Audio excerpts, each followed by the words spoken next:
excitement about, you know what this game is, you played in this game, and these have been incredible games. What's your excitement level? Because you haven't had that this year, you haven't had that moment. Is that the part that excites you the most about what's going to happen Saturday? I think the biggest thing that excites me about this game is just I know it'll be another test for us to kind of see where we are as a team and to see how the preparation that we put into this game comes out in the end. We always know playing Penn State is going to be a rough game, whether it's on the road or at home. They always play us tough. We always go a full 4 quarters with them. So I think the biggest excitement is just to see how well we respond to this test.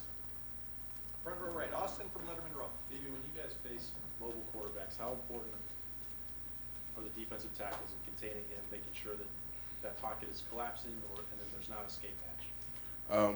It's very important because one thing about playing defense, or one thing that you don't want to allow to happen, is you allow a quarterback to beat you with his feet.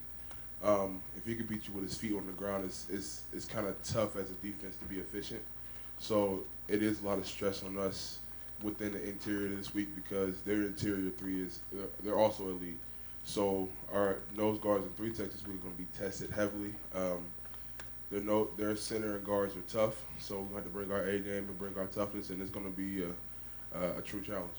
You guys have seen some of that throughout the course of the season. How well have you handled those mobile quarterbacks in your mind? I feel like we've done pretty good. We could do a lot better, but there's always room for improvement. I think that's one of the beautiful things about our defense this year is even with us putting on good performances week in and week out, they're not elite performances. There's still so much that we need to work on, that we need to correct, and when we come back to the drawing board, it's on the outside looking in, it looks good, but on the inside looking at it, it's like, oh my God, we look awful.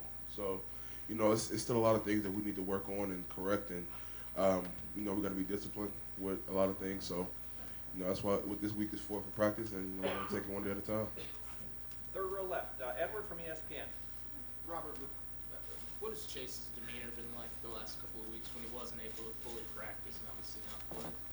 Chase has still been Chase. One thing about Chase, outside of him being a phenomenal football player, but he's a phenomenal teammate and leader. And I think that's one of the biggest things for him, that there was no drop-off within those aspects of who he is and his character.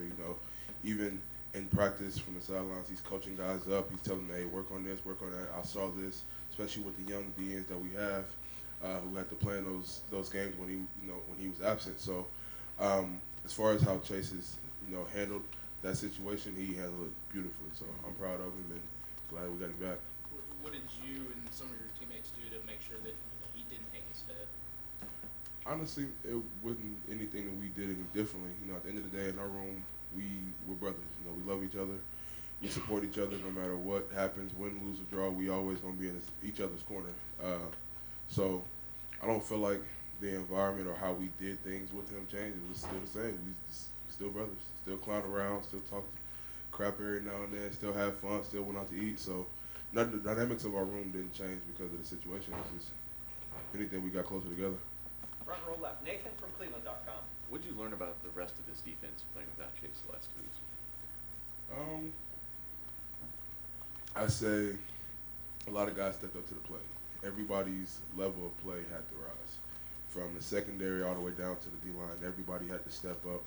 Everybody had to give a little bit extra within themselves. And I feel like as a unit and as a defense, everybody did that. So, I'm proud of how we handled it, the direction that we're going, but, we still got a lot of work to do. As you said, the last couple of Penn State games have been, gone in the fourth quarter. Why are you confident that this team, which hasn't been pushed in the fourth, your team hasn't been pushed in the fourth quarter yet, why are you confident you guys will be able to succeed if you are eventually pushed there? One thing Coach Day talks about a lot is that when talent equates, you got to revert back to your training that we've done since winter workouts, since last season ended.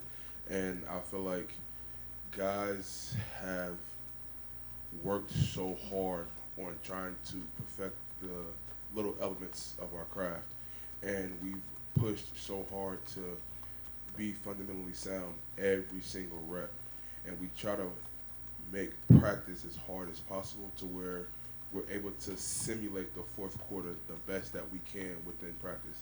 to see how guys are going to respond then. Front row, middle, Joey from the Dispatch. You're around Chase pretty frequently.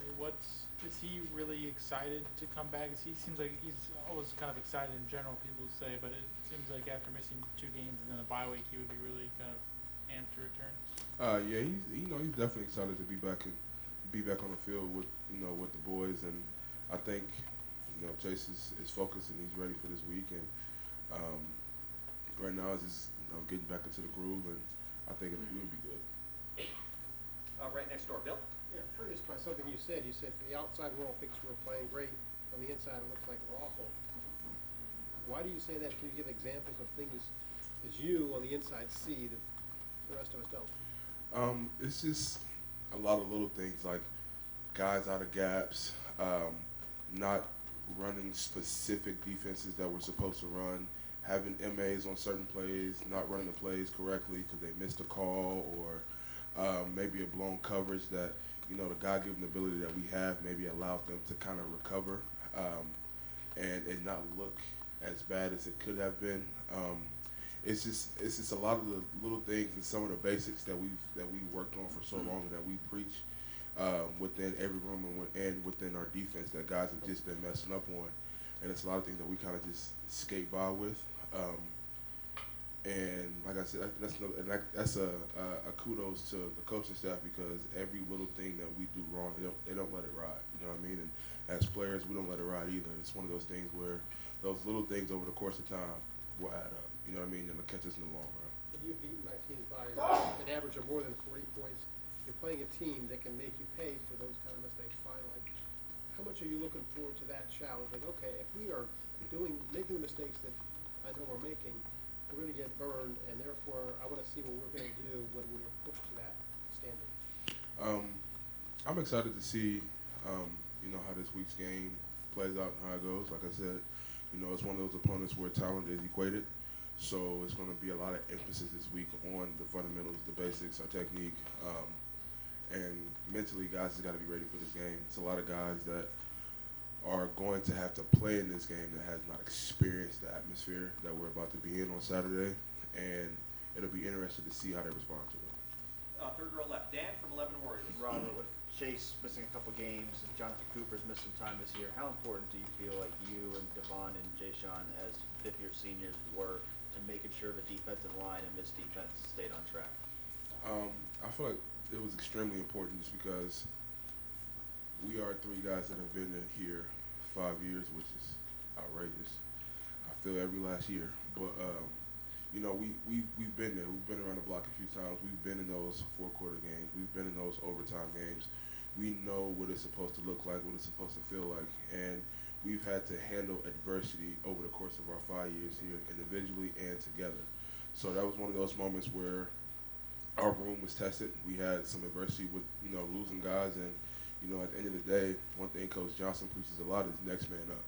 And it's our job to make sure that message and that standard is relayed throughout the whole room. And I felt like we did a phenomenal job with that. And I feel like the way that we've been playing with the adverse moments that we've had to face within those two, us not having those 2 guys, I felt like we responded well. You talk about being here for 5 years. What are the emotions like thinking about Saturday being your last game in the shoe? Honestly, it hasn't even hit me yet. I honestly don't think it might hit me until after the game, just because right now it's just all eyes, all focus, all energy on playing Penn State, not so much as this is my last go around in the shoe. So I think once the game is over with and the clock hits 0-0, it's set in. Far left, Marcus from Dayton Daily News. When you play a team that is probably going to have more design runs from the quarterback, he's kind of baked into the running game. Does that change much for you, or are you sort of having the same assignments anyway, just as far as basically how the defense comes together? It doesn't so much just change a lot. I feel like Coach Johnson's put together a great game plan going into this game to play against them, but at the end of the day, within us on the inside, it's going to be, their front 3 versus, or their interior 3 against the nose guard and the 3-tech. And I think the biggest thing is we have to own our gaps. If we own our gaps and we are gapped out like we're supposed to be and play our game, I feel like it'll handle a lot of the QB runs that they have designed. And, you know, more than likely they might come with something within the game that we haven't seen yet on film. So it's one of those things where we just got to be prepared for everything as best as we can and have to make the proper in-game adjustments. Front row right, Tim from Letterman Row. BB, like you said, you've been here for a long time. And every year you've been here, this team has been in mid-November playing for something pretty big. How does the pressure, I guess, manifest itself at this time of year for you players, knowing what's on the line from one weekend to the next? I think the biggest thing for us is we just try not to look ahead. I think if, you know, November is, you know, time for championships, but if you look too far to the championship, you might not get there because you still got to back end of the season that you got to finish. So I think for us, the biggest thing right now is we're playing for something in the back of our minds, and more so just focus on taking it day by day, week by week, game by game. Because if you don't take care of business week to week, then you know you won't reach the goal that you have set. If you don't take care of business throughout the week in practice, you won't reach the goal that you have set within winning that game that coming Saturday. So I think it's just one of those things where we just trying to hone in on the little things in each day and each rep before we even worry about 2-3 weeks from now. But do you wake up in the middle of the night thinking about things? Is it tough to go to sleep on weeks like this? I mean, how does it actually affect you? Me personally, I wake up in the middle of the night because the baby's waking me up. But outside of that, not really, just because I think just me being here so long, I know what this game means, I know what this month means, and I know what it's supposed to look like, and I know if you look too far ahead, the outcome won't be what you want it to be. Yeah, and one last quick, you know, you guys are going to study them enough to know what their tendencies are, what they like to do up front to you guys.